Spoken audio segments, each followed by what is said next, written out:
umpisahan natin dito po mga kababayan sa House of Representatives, no, HOR.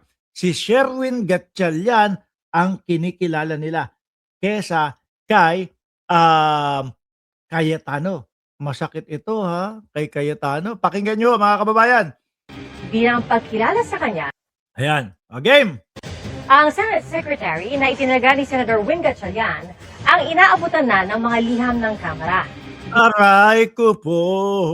Actually, si Peter Cayetano naman, parang may pag-amin na din ho, mga bossing, no? Natalo na siya eh. Hindi man rekta, hindi man diretsong sinabi niya, natalo na ako, hindi man ganon. Pero po, yung ikaw, yung nakikipagnegosasyon para doon sa sitwasyon, kumbaga ho mga kababayan, pagtanggap yun na, nako, talo na ako. Ang gawin ko na lang, utuin ko na lang si Sherwin Gatchalian. Ano po, baka sakali na mauto ko, baka sakali na mapapayag ko. Ano? Term sharing? Diyos ko ho, mga kababayan, ginawa na ng dating, ginawa na po yan nung panahon po na nasa Kamara de Representante itong si Alan Peter Cayetano. Noong panahon po na siya ang House Speaker, mga bossing. Diba? Nang uto doon. Tapos nung darating na ang panahon, petsa na siya ay kailangan ng umalis, ayaw nang umalis. Hindi na binitawan yung posisyon ho, mga kababayan. O ngayon, ano tingin ninyo? Hindi gagawin ni Cayetano ulit yung ginawa niya doon sa Congress? Malamang po ito, mga boss Chipamo, sir. Ano to kumbaga, siguro, ang gagawin ni Cayetano dyan, ako muna, Sherwin Gatchalian. Ano, tapos ikaw yun sa bandang huli ng termino. Hindi. Bakit po? Kasi alam natin, ang pakay ni Cayetano ho, mga boss Chipamo, sir, ay itong impeachment. Protektahan ang vice-presidente na wag matuloy ang impeachment ho, mga boss Chipamo, sir. Nung binasa ko, yung ipinapapirma o yung gustong pirmahan, no? Kailangan daw naaayon sa lahat yung timing nung sa impeachment. Sabi ko, kapag kasi Peter Cayetano ang nauna na nakaupo tapos susunod si Gatchalian, maaari posible ang unang bagay ay hindi ibigay kay Gatchalian. Pangalawa po, mamanipulahin yung timing ng impeachment at kung ano-ano pong mga kalokohan ang gagawin upang maudlot ang impeachment ng vice-presidente. No? Yaan. Kaya lang, sorry, tignan mo, ang ini-email na, nililihaman na ng Congress. Wala pong iba, kundi po itong kampo. Yung kampo po nila, Sherwin Gatchalian, mga kababayan. Bilang pagkilala sa kanya bilang leader ng Senado. Inalmahan po yan ni Senator Alan Peter Cayetano. Nakatutok si John. Wala na ho, Talagang talagang si Peter Cayetano, desperado na ho, mga kababayan. Umaalma ka pa. Wala na, tinanggal na. No? Biruin mo, sino po ang mga dyan? Sino po ang tumayo sa likod niyan, mga kababayan? Malacanang, IBP. Ano po yung ibang mga kakilala ko, wala na, suko na. No, pati po yung 18 Marites, mga kababayan, wala na, hindi na po nila pinapaniwalaan. Dahil po sa dami nung mga kasinungalingan na nabuko. Parang nakita ko yung kaibigan ko si Tato. Tato! Huy! Shoutout sa'yo dyan, ha? Ano mang kailangang ipadala ng Kamara sa Senado, ipinadala nila sa Senate Secretary. Kanina kay Atty. Renato Bantog na iniabot ng House Prosecution Panel ang manifestation nila na hindi na magkukomento sa tugon ni Vice President Sara Duterte sa articles of impeachment. Si Bantog kasi ang itinalagang Senate Secretary ng paksyon ni Senator Win Gatchalian.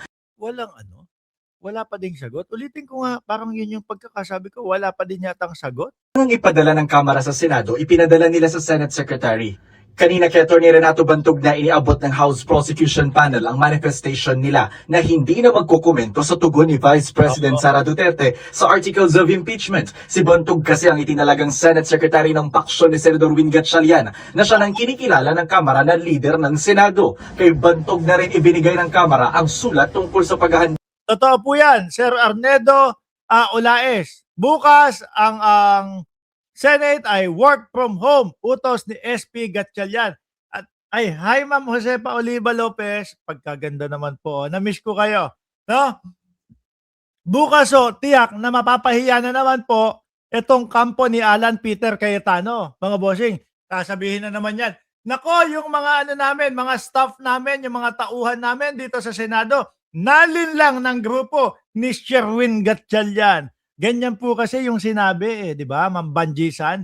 Ganyan yung sinabi nung grupo ni Cayetano nung naghiring-hiringan po sila doon sa Green Committee. Senate Green Committee, mga boss chief amo sir. Bakit green?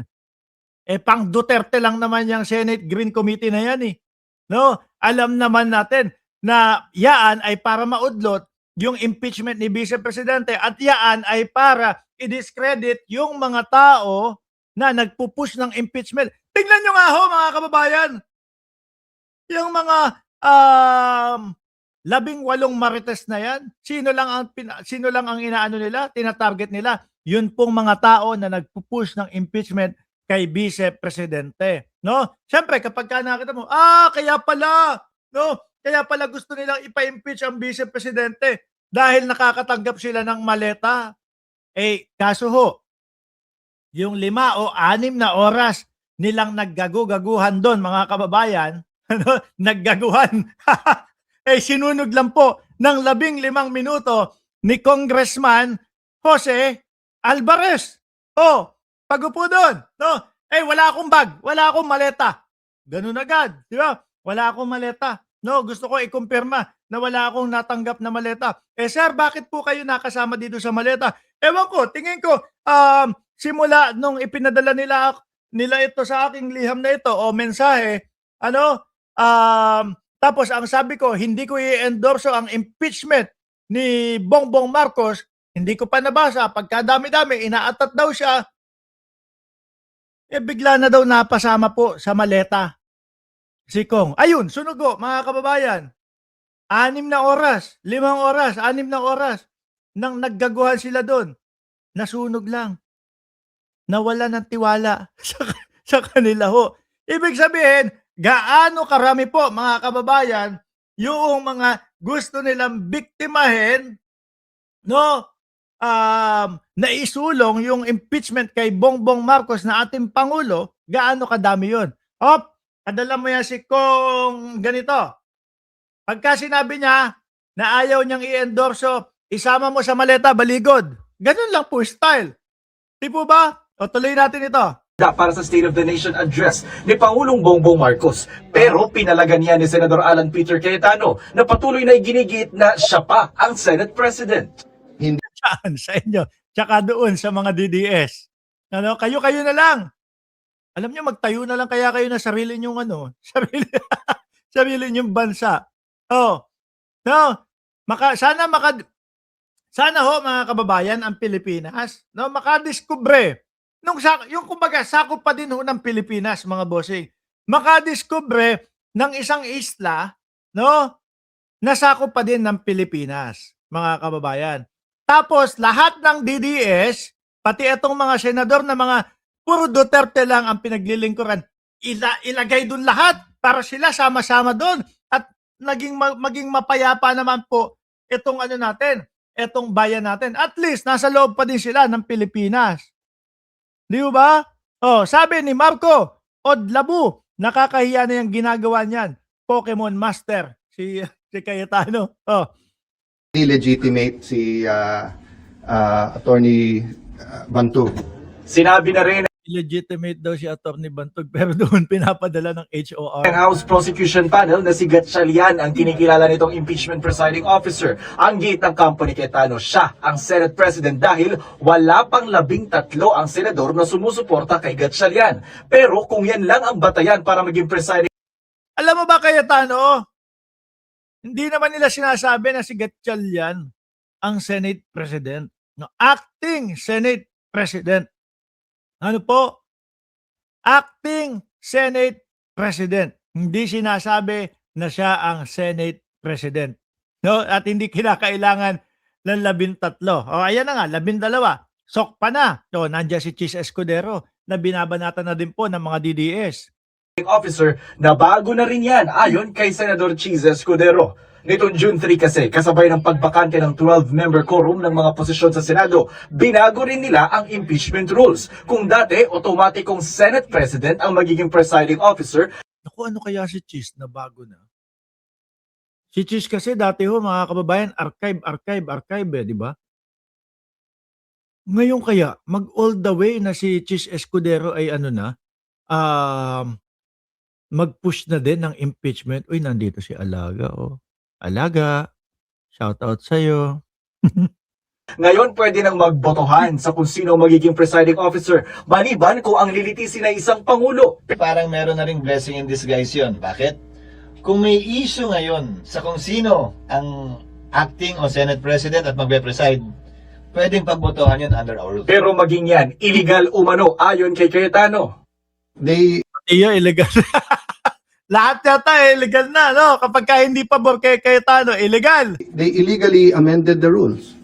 They illegally had a session. As soon as they have 13, walang problema sila na. Nok na po na kayo. Ayaw rin ni Cayetano na pumayag na si Gatchalian ang pipirma bilang Senate President para sa sahod ng mga Senate employee. Alok niya sa pamamagitan ng liham, Mukhang iipitin ni Cayetano yung mga sahod ng mga empleyado, ah. Ano po, siyempre kapag si Gatchalian na, o pipirma na, sige, pipirma na, okay na. Hindi papayagan ni Cayetano. I-stop. Nako! Kaya pala nung isang araw, tinatakot yung mga empleyado ng Senate. Ano po, ayaw namin maipit yung mga, yung mga sweldo nitong mga empleyado ng, nako, porket hindi na sila yung sinasamahan, ano po, ng empleyado ng Senate. Sabi ni Noriel Mariano, wala pa rin akong tiwala kay Cheese. Ganun naman din po kami. Ano, pinapasagot pa din po natin mga kababayan kay Senador Cheese Escudero yung pong mga insertion, 142 billion, etc., na ganyan. At kapag ka ito ay nahusgahan na siya ay acquitted, igagalang po natin. Pag nahusgahan na siya ay guilty, ganun din po ang gagawin natin. Hindi po tayo kagaya ng mga DDS. Ano po? Yung mga DDS, hindi mga nag-iisip. Bakit? Akala nila, noon pong pumasok si Cheese Escudero nung isang araw para po maging 12 yung Senate, akala nila tinalikuran na po yung paksyon ni Alan Peter Cayetano. Binanatan ng binanatan si Cheese Escudero. Diba? Binanatan ng binanatan. Nung una po, nung nandoon, hindi pa pumapasok si Cheese, sabi nila, walang kaso si Cheese Escudero, walang kaso si Cheese Escudero, pinopolitika lang si Cheese Escudero. Nung lumipat po, ayan, natakot na si Cheese kasi may kaso. Mga gunggong no? Manang-mana dito kay Peter Cayetano dalawa na lang silang maging signatory ng payroll. Nag-offer kami, kung gusto ni Senator Win, pareho na lang kami pipirma, kahit walang Hindi na! Anak na putik na yun. Ipinagpipilitan mo, ikaw ang Senate President, tapos ngayon, obra sa'yo yung dalawa kayong pipirma. Yan po yung sinasabi ko sa inyo, mga kababayan, na indikasyon na itong si Cayetano ay alam niya na sa sarili niya, natalo na siya. Ano po ngayon, mang-uuto na lang, baka sakali, no, na manatili siya sa kapangyarihan at mamanipula pa din po yung impeachment ng Vice Presidente. Yan naman po ang ano niyan Yan naman po ang role niyan, mga kababayan Si Peter Cayetano. designation. Ang sagot nila mag-turnover na lang. It was a first step lang kasi sinabi nila open sila. Hindi naman pala sila open. Sabi ni Gatchalian, siya na rin ang kinikilala ng Civil Service Commission na dapat lumagda para sa Senado. Tayo rin recognize. Aray, sibak talaga, expel, tanggal, alis, chupi. Tayo rin recognize. Gamitin ko lang yung union ng Senate at inassure ko sa kanila na yung kanilang salary, sweldo, bonuses, tuloy yan. As far as Yan. Yun naman ang maganda kay Senator Win Gatchalian. Ito, mukhang siya ang siya ang pipigil at haharang para mapaisip, naku, ayaw nyo dyan, ayaw nyo sa akin Peter Cayetano sige, haharangin ko ito. Tapos yung mga empleyado, naku, bumalik na kaya tayo kay Cayetano.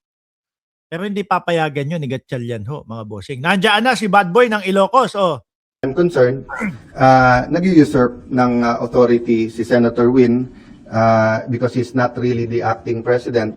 Pero siya nga ang kinikilala ng mga lahat eh.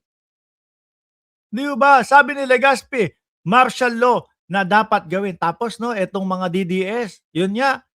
Ano yung tipo bang, total naman, mahilig silang magsabi, ayoko na sa Pilipinas, ihiwalay ang Mindanao sa Pilipinas. Kapag ka sana ho, makadiskubre ng isang isla, itapon, ilagay na lang doon yung lahat ng mga DDS. Ano po, para sama-sama, lahat ng bobo doon. At tayo po, maiwan tayo at maging mapayapa na po ang ating bayan, mga kababayan.